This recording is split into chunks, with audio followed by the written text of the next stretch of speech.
80 năm, một chặng đường lịch sử được viết bằng máu, mồ hôi và khát vọng. Từ chiến khu Việt Bắc lừng lẫy đến vùng đất nông thôn mới trù phú, Định Hóa đã chứng tỏ tinh thần thép của dân tộc. Nơi đây, Bác Hồ đặt bước chân lãnh đạo kháng chiến. Cũng chính nơi đây, những người con dân tộc Tày, Nùng, Dao viết nên huyền thoại. Định Hóa là huyện miền núi của tỉnh Thái Nguyên, nằm trong khoảng tọa độ từ 105 độ 29 phút đến 105 độ 43 phút kinh Đông, 21 độ 45 phút đến 22 độ 30 phút Vĩ Bắc, phía Tây, Tây Bắc giáp tỉnh Tuyên Quang, phía Bắc, Đông Bắc giáp tỉnh Bắc Kạn, phía Nam, Đông Nam giáp huyện Đại Từ và Phú Lương. Huyện lỵ là thị trấn Chợ Chu, cách thành phố Thái Nguyên 50 km về phía Tây Bắc.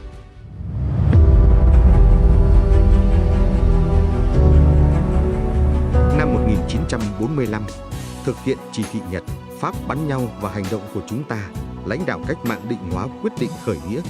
Rạng sáng ngày 26 tháng 3 năm 1945, dưới sự lãnh đạo của Việt Minh, Trung đội Cứu Quốc quân cùng lực lượng tự vệ Kim Sơn tiến công đồn Phố Xanh, giải phóng hoàn toàn Châu Lỵ Định Hóa.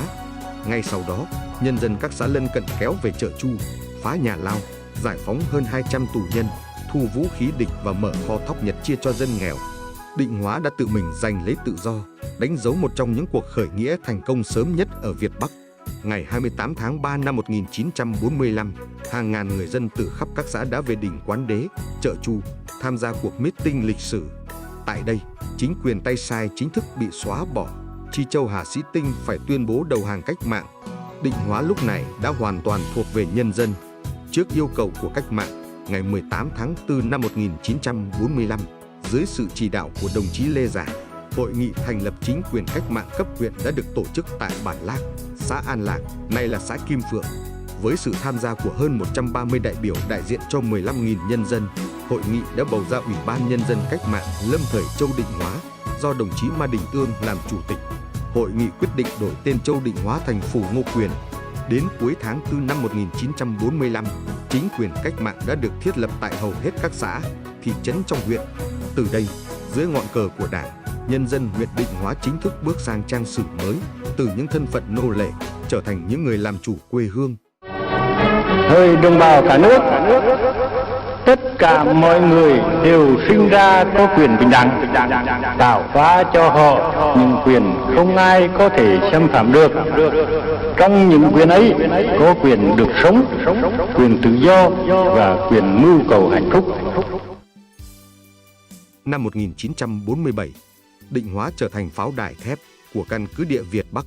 50.000 quân Pháp mở cuộc tấn công quy mô lớn, nhưng chúng đã phải cúi đầu trước ý chí, quyết tử cho Tổ quốc quyết sinh.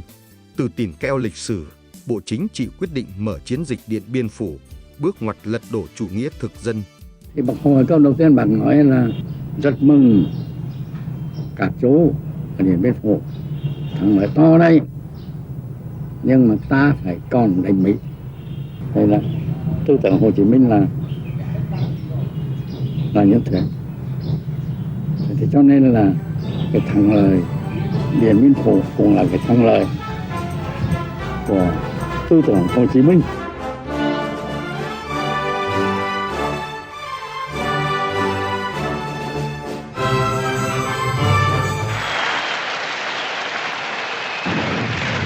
Tháng 12 năm 1972, Định Hóa một lần nữa đứng vững giữa bão lửa Linebacker 2, hơn 300 trận bom Mỹ dội xuống miền Bắc, nhưng không khuất phục được những trái tim dũng cảm. Từ hậu phương này, hàng ngàn tấn lương thực, hàng trăm thanh niên đã lên đường. Máu xương họ góp phần viết nên đại thắng mùa xuân năm 1975. Đổi mới, hai tiếng thần kỳ thổi luồng sinh khí mới vào Định Hóa. Từ vùng đất còn nhiều khó khăn, thách thức, nay trở thành điểm sáng nông thôn mới. 97% trường học đạt chuẩn, 95% dân số có bảo hiểm y tế. Đó là minh chứng cho chính sách lấy dân làm gốc. Di sản cách mạng hòa quyện cùng văn hóa các dân tộc tạo nên sức mạnh mềm vững bền. Nhận được sự hỗ trợ của Trung ương, của tỉnh và sự nỗ lực cố gắng vượt khó, đến nay 22 trên 22 xã đã đạt chuẩn nông thôn mới. Huyện đạt 9 trên 9 tiêu chí huyện nông thôn mới. Diện mạo nông thôn của huyện đã có nhiều thay đổi khởi sắc. Cơ sở hạ tầng điện, đường, trường, trạm, các công trình thiết yếu được quan tâm đầu tư. đáp ứng yêu cầu phục vụ cho sản xuất và đời sống người dân. Cơ cấu kinh tế chuyển dịch theo hướng tích cực đến hết năm 2023, tỷ trọng thương mại dịch vụ đạt gần 48%, công nghiệp xây dựng chiếm trên 31%, nông, lâm nghiệp, thủy sản chiếm 21%. Giá trị sản phẩm trên 1 hecta đất trồng trọt đạt trên 108 triệu đồng 1 hecta. Huyện có 15 sản phẩm đạt xếp hạng ô cốp 3 sao. Đời sống vật chất tinh thần người dân được nâng lên. Tỷ lệ nghèo đa chiều giảm từ 57,8% vào năm 2011 xuống còn 9,98% năm 2023. Thu nhập bình quân đầu người đạt gần 46 triệu đồng một người. Trên quê hương Định Hóa hôm nay, sự đổi thay đang ngày càng hiện hữu và khởi sắc. Đây sẽ là nền móng vững chắc để huyện hướng tới mục tiêu nông thôn mới nâng cao trong tương lai không xa. Không dừng lại ở nông thôn mới, Định Hóa đang vươn mình trở thành trung tâm kinh tế xanh của vùng Việt Bắc.